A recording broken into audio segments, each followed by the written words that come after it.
नमस्कार, स्वागत है आपका समाचार टाइम 24 में। मैं हूं पूजा चौरसिया और आप देख रहे हैं हमारा प्रोग्राम क्राइम टाइम। अहमदाबाद में एक आदमी के पास से 13,820 करोड़ का काला धन मिला। जी हां, आप इसे सुनकर चौंक सकते हैं, लेकिन इस कारोबारी ने खुद ही बताया कि उसके पास 13,820 करोड़ रुपए का काला धन है और उसने खुद ही आयकर विभाग को इसकी सूचना दी।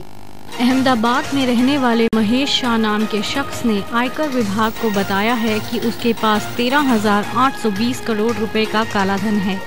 महेश शाह ने काले धन पर सरकार की योजना IDS यानी इनकम डिस्क्लोजर योजना के तहत आयकर विभाग को ये जानकारी दी। ये जानकारी देने के बाद से महेश शाह खुद गायब हो गया था। महेश शाह के चार्टर्ड अकाउंटेंट के मुताबिक महेश का जमीन का कारोबार है, लेकिन सवाल है कि क्या ये कारोबार इतना बड़ा था कि महेश के पास 13,820 करोड़ रुपए का काला धन जमा हो गया। महेश को 30 नवंबर तक टैक्स के तौर पर करीब 1,000 करोड़ रुपए आयकर विभाग को देने हैं, लेकिन उसके गायब होने के बाद अब आयकर अधिकारी ने उसकी तलाश की और अब वो खुद मीडिया के सामने आ गए हैं। सवाल ये भी उठ रहा है कि क्या वाकई महेश के पास 13,820 करोड़ का काला धन है या फिर उसने Guinness book of world record में अपना नाम दर्ज कराने के लिए इतनी बड़ी राशि का दावा कर दिया।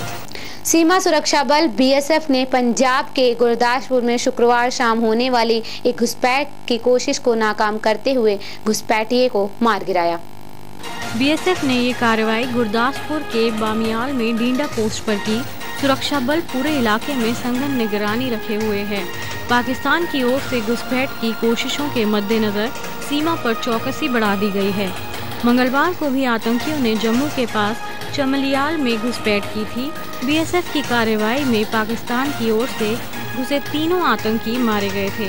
इंडियन आर्मी के सर्जिकल स्ट्राइक के बाद पाकिस्तान की ओर से घुसपैठ की लगातार कोशिशें हो रही हैं। गुजरात के राजकोट में एक बेटे ने अपने ही माता पिता की चाकू घोंपकर हत्या कर दी और उसके बाद जहर खाकर खुदकुशी कर ली। नोट में उसने लिखा कि आरोपी उनके परिजनों को भी परेशान कर सकता है, इसलिए उसने उन्हें भी मारने का फैसला किया। हालांकि जिन 4 लोगों का नाम उसने सुसाइड नोट में लिखा है, उन्हें वह कैसे जानता था, इस बारे में कोई जानकारी नहीं है। पुलिस इस मामले की जाँच कर रही थी।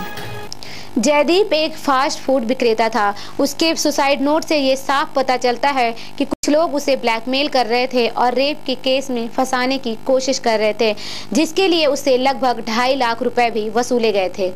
पुलिस ने बताया कि 28 वर्षीय जयदीप राठौड़, उसके पिता रमेश राठौड़ और मां मंजूबेन राठौड़ का शव कल रात गणेश नगर स्थित उनके घर से मिला।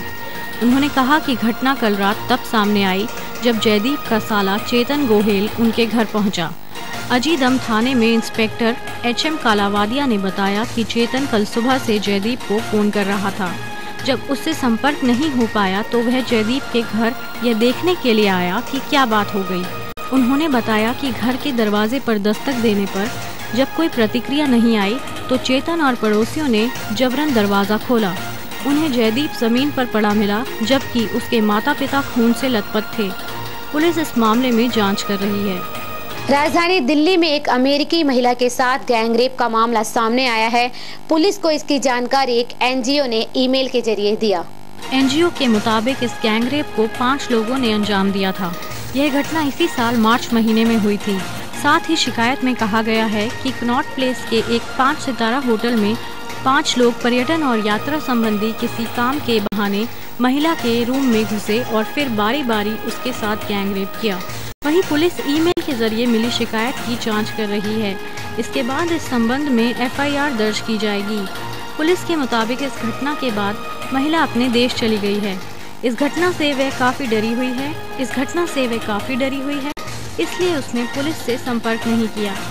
वक्त हो चुका है एक छोटे से ब्रेक का। ब्रेक के बाद भी खबरों का सिलसिला जारी रहेगा।